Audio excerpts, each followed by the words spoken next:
Yeah. We talk about your peak. Yeah, I mean, I don't know if there's much to say. I just kind of do what I'm told for the most part, minus for listeners, we talked at one point about how if you slip up on your diet, it happens. Best thing you can do is tell your coach. I texted Justin on Friday was my last high day, and I posed that morning, and I was tiny. Like, I'm literally the same weight right now that I was competing last year. And I'm like, there's no way I didn't add any mass. So I must be a lot leaner. You are. You are. I started prep 15, 16 pounds heavier this year than last year, and I thought leaner. You're very lean right now. You're very, very lean right now. There's no fat on your body. Yeah, my feet tell me that every time I Yeah, get up. I'm you're like, quite a ow. bit leaner than last show. Man, you were in great shape last show, but you're quite a bit leaner. Yeah, so I posed Friday morning, and I was with again Branch and Martin. And when someone like Branch is like, "Oh my God, like please tell me that you're eating into the show every day from now until now," like I'm like, I might get one high day today, and I'll probably have a couple low days. He was like, "When are you gonna start carving up?" I was like, "Probably Wednesday." I got home and like I started eating, and I'm not gonna say the floodgates opened, but it was definitely one of those where I was like, I'm just freaking hungry. And I texted Justin that night. I said, hey, like, I'm probably about 80 or 100 over on the day. Should I stay on plan? Should I stay on course? And he said, yep, stay on course, send pictures. And so just know that, like, no matter where you are as an athlete, you're still a human. And people ask me all the time, like, how do you just stay on point all the time? I'm like, I don't. Like, I do my very best to make the best decisions I can. But the hardest thing for me last week, honestly, was the fact that Dave was on his 5-day high day, like cheat meals, everything. I'm freaking starving. I feel like I'm moving constantly. Um, I think that was harder for me. That by the time the high day came around, I was like, I just wanted to eat. I was like, I'm not an anxious person, but I actually had like a couple of like anxiety attacks just being in our kitchen while Dave was trying to like make food, and that's really Well, you not want to know what's normal for funny me. is you really kind of like I went I went back and forth when we did like when we kind of planned you like what to do from 7 days out, and you were right on the cusp with where you were of getting too depleted, but you were coming down quickly. I almost gave you extra carbs that day anyways, so that's why when you sent it to me, I was like that kind of actually worked out because I was debating it anyways. So you kind of did what like I was like on the fence of going with anyway. The only reason I didn't is because you are in such good shape. As a coach, this is where it's hard because like uh, you, I want to make sure that you get to show that because that's a lot of work. Because we could bring you in super super full and a little soft, and it'll be a great look. But it's like, man, you could have saved a lot of hunger and a lot of work to bring that same look on stage. So like, I want to make sure you're the hardest on stage. So like all the effort you put in. So that was my like back and forth with I like almost gave you extra almost said like add 150 grams of carbs to this day, but then I think I even one email I typed it and then deleted it, and I thought, well, like so it ended up working out perfect. I mean, just like luck of the draw that it happened. But and the fact that that it did happen means it was the right choice because it's not like you wouldn't have done that unless your body was really really asking for it. And I think the one other deviation I noted at one point was like I had an extra 20 grams of chicken on one day during prep. Everything else has been really on point for the most part. Um, That's a Can I butt in so really like, quick? That's like if you could like how do you tell a good client? That's like anyone who's coached knows this, but there are two different clients. There are in my check-in think template, it's like any deviations, and there'll be people no pretty much on point. Where yeah, I mean, well, my buddy came over and I had a couple beers on Tuesday, and then my wife cooked homemade pizza, so I mean I didn't even have a whole slice of ham, but so pretty much on point. I would say like 95%. And then there's other people who are like, any deviations? Yes, I'm sorry. I've measured out 10 almonds. One fell on the counter, and I just ate it. So I had an extra almond. It's like there's two and different. mine was like it was 2:30 in the morning. I'm not sleeping at all right now. It was like 2:30. I was like my stomach has just hurt, like pain for the last like fucking 3 hours. And I'm like, I just need something in it so I can sleep a little bit. And I was like, I could make some egg whites. So I can have a little bit of chicken. I was like, I'm just gonna have a little bit of chicken, and that's what happened. Yeah. No, it worked out because I was on the fence. I debated giving you. I was going to say, 150 grams spread out evenly. I think I even typed in an email, and I was like, oh, if I do that, and like she's not bone dry on stage, then I'll feel terrible. And my concern was like, did I just f this up? And that's why I was like, the only thing as an athlete you can do at that point, and the best thing you can do is just tell your coach, because the plan is a plan, but ultimately as a coach you have to go off of data, right? Yeah, we can fix anything. And I mean, that's the beauty of it. If we understand how the body works, I mean, there's a time, like if it happens, too close to the show, there's not much we can do, but you can fix anything, and the important thing is you don't fix it is really what you do, because fixing it is what ends up. Trying to fix things is usually what ruins things. But yeah, I mean, if you tell me there's nothing is too bad. I mean, it could be too bad, but nothing. I know what type of person you are. You're going to have extra chicken. You're not going to eat, 12 donuts. But yeah, if you tell your coach. well, there was a cereal incident. My first prep, I ate literally, it was actually it was a check-in day, and I hadn't got my check-in back yet, and I was like, I'm just gonna have like one bite of cereal, and it ended up being an entire box of Cocoa Pebbles, a bowl of granola, like half a box of graham crackers. I mean, it was like truly I floodgates. remember that. I came back from, I was fishing with your dad. Oh God, yeah. And I came in the door and you were like, started crying. I'm like, what happened? I was like, I ate some cereal, and you were like, no, how much? Like a bowl? Like, a whole box. Are you pregnant? No, it's cereal. But yeah, like I'm not gonna lie, I went to go pose on Saturday, and I was worried that I was gonna be watery and that I'd ruined my look. I was worried I wasn't gonna show my conditioning. I was, of course, right? Like, of course you worry these things as an athlete, especially after feeling like I have killed myself to get here. But posing, actually, like, everything just came out harder. Lines came out better, and so I don't know. I don't think I messed anything up. Like I said, I was on the fence of giving you 150 extra grams of carbs, like debate, like went back and forth. So when you sent me that text, I was almost like, oh, good, because the only reason I didn't do it is because you were flat and you were getting too flat. The only reason I didn't is because I would feel terrible as a coach if you got on stage and even if you look great in one, if you didn't show that conditioning, because there's like a lot of work that goes into that conditioning. So you want to. It's like, I just hope it still shows. Oh, it will. No, yeah. I mean, that was like I said, just like what Branch said. Like you're ready. So now we just got to make sure we don't over deplete you. I went back and forth. I'm actually a little worried. I have no idea what your 2 day out, your main carb up day is going to look like either, because I changed that. I set 7 different carb amounts, I think, before I finally started. Yeah. So we're going to just go meal by meal that day. So even like just now, we took a little break and I got on the scale, and like midday, 2 gallons of water in and 1 meal left. I'm weighing almost like basically what I did this morning. I'm going to be tiny tomorrow, and then tomorrow's another low day. Well, yeah.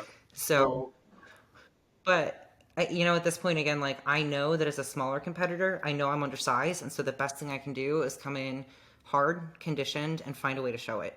And it's the kind of thing where I think, as an athlete, again, it's not about the food. It's about getting to the stage and bringing in a look that that you really want to do to win, right? And I think so many people get fixated on the food and, thinking about what they'll get to eat, what their carb day is going to look like. And I think for me, especially because there is, kind of a line on this show, the plan right now is Chicago, and then 2 weeks after Chicago is Tampa Pro, and then a week after that is Texas Pro. There are big girls doing Tampa and Texas. So for anyone listening right now, if I'm going to do well at a show this year, it's very likely going to be Chicago. I don't know that I have a shot at Tampa and Texas. So for me, it's kind of like I'm going to do whatever I need to do to look the way that needs to be looked on stage. And I think that when you've been dieting for a long time, so many people get caught in the mindset of thinking about what they get to eat. They start thinking about the food, which is totally natural. Like, hence the true like panic attack I had watching Dave make cream of rice. I mean, like literally out of nowhere. I'm not a super emotional person. I just started like sobbing. Dave was like, "What's wrong?" I was like, "I just need to leave." And cream of rice too. That's disgusting. Cream of rice isn't even good. Oh my god, I would go I, ham on some Yeah. cream of rice and Cream of raisins rice. right now. I would eat cream of rice any time of the year. Oh boy. I know everyone likes cream of rice. Um, I don't. I just can't get that to taste. I don't like the. I don't know what it is. and see, on the carb update, I'd so much rather have hot cereal like cream of rice or oatmeal than regular rice. Yeah. Oatmeal. Oatmeal. But I like. There's something I never. I don't know what it is. I'll take grits. Grits over cream of rice, but weird. I like them all. I don't discriminate. yeah. I mean, I shouldn't say I Um, don't like. I eat cream of rice. It's not like I dislike it, but it's just not. It's not the one I'd cry over. Now, like cheesy grits, I would cry over if if I watched someone make those and I was a. well, like so, I sent Justin a video of some posing the other day, and Dave was sitting in the background just like Smiling. licking his spoon with cream of rice, and I saw that in the mirror as I was posing, and I was like, all right, you have two options right now. You zero in on what you want, or you zero in on what you think you want in the moment. He was doing that. And He was doing like the fat boy. He wasn't holding the spoon oh, like he sophisticated. fat He was weights. just. He fat weights. That was that 175 gram carb post He workout. fat weights. And Yeah. it's especially now when he's got some extra water and you're a little mouth breathy. I know. I know. It'll probably I'm come like- through on this podcast. It did last Like, time. I know. It did the recap. I know. But yeah, I mean, I think the hard thing for me with this peak week right now is not so much I mean, like I'm exhausted and like I went on my second walk today and I was like, don't fall off the treadmill. But for me, the harder thing is making sure my mind's in a good place to where I come out on stage and I bring the energy the judges want. It's less about the food and more about actually competing. Like I love to compete. Every sport I've ever played, every meet I've ever done, everything. I'm always there to compete. And bodybuilding's just different in that way. It's harder to tap into that because there's a different level of baseline depletion. Yeah, because it's like it's a different competition. I mean, it's still a competition, but it's not go out there and get fired up and be and do some physical action event. Yeah, and you have no idea who you're going to be standing next to. So, like, I was sitting there looking at my ab thigh, and I'm like, okay, well, if I stand one way, I get some really, really deep cuts coming out in, like, my rec fem, sartorius, but if I stand another way, I look more balanced on both legs, so are the judges going to want to see super, super hard detail on one leg, and maybe one quad doesn't look as good, or they're going to want to see balance? Is it going to depend on who I'm standing next to? And it's so hard not to overthink those things. And I think just, again, like, I've only been on stage twice. Yeah, that's what's it's crazy. Is that I mean, most people are like their third show. They're finally doing the open, at the state show. I don't know.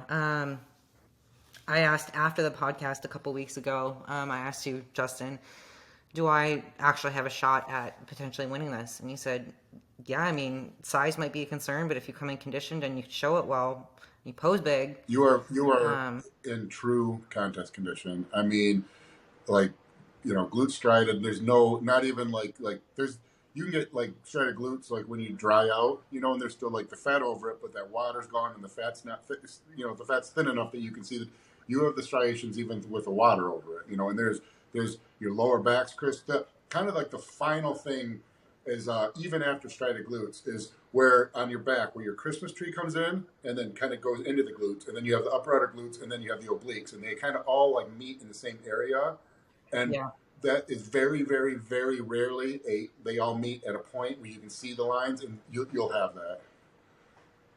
Cool. Just with drying out. Yeah, I mean, you already almost have it. I mean, yeah, without drying out. So, yeah, I mean, I told you in my check-in this week, I don't know that I've ever wanted something so bad in my life. And this is probably the first time I've ever done anything where I have actually come out and said, like, this isn't a stupid, ridiculous goal. Who sets this goal and comes out and says they want to do this? And to admit it out loud is a really scary, arrogant sounding thing. So I think that, for me, just as an athlete and as a coach too, I always want to model for my clients what it looks like to set the bar high for yourself. And that's something historically I'm not very good at. I don't set the bar high enough. I come from a place where failure was never an option. So it was like, let's just set the bar just a little bit low. Even if it's higher than most people, you know you can hit it. Yeah, I think So that's where you live life is on that edge where like it's too much. There's no way. How am I going to get this done? How am I going to do this? And you're like, you can't tell if you're anxious or excited or nervous or scared, and you're all of them at the same time. And that's like, I mean, you only get. I mean, life goes pretty fast. You don't get that much time. I mean, it really does. It's like I was like a kid. Like trying yep. not to get manhandled by crazy Tom just like last week. It feels like you know, but Yeah. we're now like my kids were babies. Now they're going off to college, and so you don't get that much time, and so you might as well. You can live the easy life, or you can live like the exciting life. I don't know the word for it, but that right on that edge, that razor's edge, where you're afraid you're doing too much. You don't think there's any way you're going to accomplish it all, and you just give everything you have. And then every day is a big deal. And you're working towards like grand things. It's exciting. So, It is. I just really hope this plays out. well, I mean, as far as your job is getting in shape, I mean, you are in true contest condition. You were, I need to nail my posing. Like, it's that's another one of those things that just not coming from like an aesthetic yeah. sport background, like a lot of their physique girls do. I'm like, I played soccer and basketball and volleyball. Like, I didn't do gymnastics and dance and all that. Um, And it seems like and it like tends these to seem to matter more in the female classes too. The so stage much, presence also, and not just the judging, but like how you present yourself, the confidence, the like looking like you love being out there. It's kind of crappy that mhm, it gets us like it gets pinned to the female competitors because it doesn't really as much for the men. Maybe a tiny bit, but right, yeah, it's a big player in the female division. it's huge, and that's the kind of thing that I think I'll tap into. Like, there's a picture of me on stage last year where I don't know what came over me, but I was just having a lot of fun, and I'm like, making some ridiculous face at the judges and whatnot. But afterwards, I went for feedback, and Sandy was like, "You just look like you just had a ball up there." And I was like, "Yeah, I did. I mean, I worked my ass off to be up there, Yeah. so I may as well enjoy it." Heck yeah. So just hope that plays out So I'll talk real good. quick, kind of what we're doing for your peak, I guess. So I move everyone to 6 meals, even if they weren't at 6 meals for the peak. I do just because it gives us. I mean, there's a limit. You want as much ability to vary as possible. If we only did 4 meals, then we only get each meal is 25% of the day. So we're really limited on how frequently you can make changes. But I don't want to have people eating 8, 10 meals a day. So I just kept everyone at 6. So that's the first tricky thing with you is because there's more meals than we've been eating. So we have to distribute the macros differently, which is a change. And I don't like changing things in the final week, but I really want to make sure we have that full ability to vary things, especially because 1 and 2 days out, we're going to be doing check-ins every meal, and we will probably. I mean, I went back. I had so many different. Your carb amount on what would be yours is Wednesday, right? Your Friday show. Your carb amount on Wednesday probably changed 7 different times before I finally ended up. So there's no way that's what it's going to end up being. I mean, it might if we like every once in a while you get like the perfect peak where we don't need to change anything, but it's very likely that'll vary quite a bit. So that's one thing. And then I think Friday I did, or I mean Thursday I did too. I think I changed your fats quite a bit. I can't remember where they're at to end with.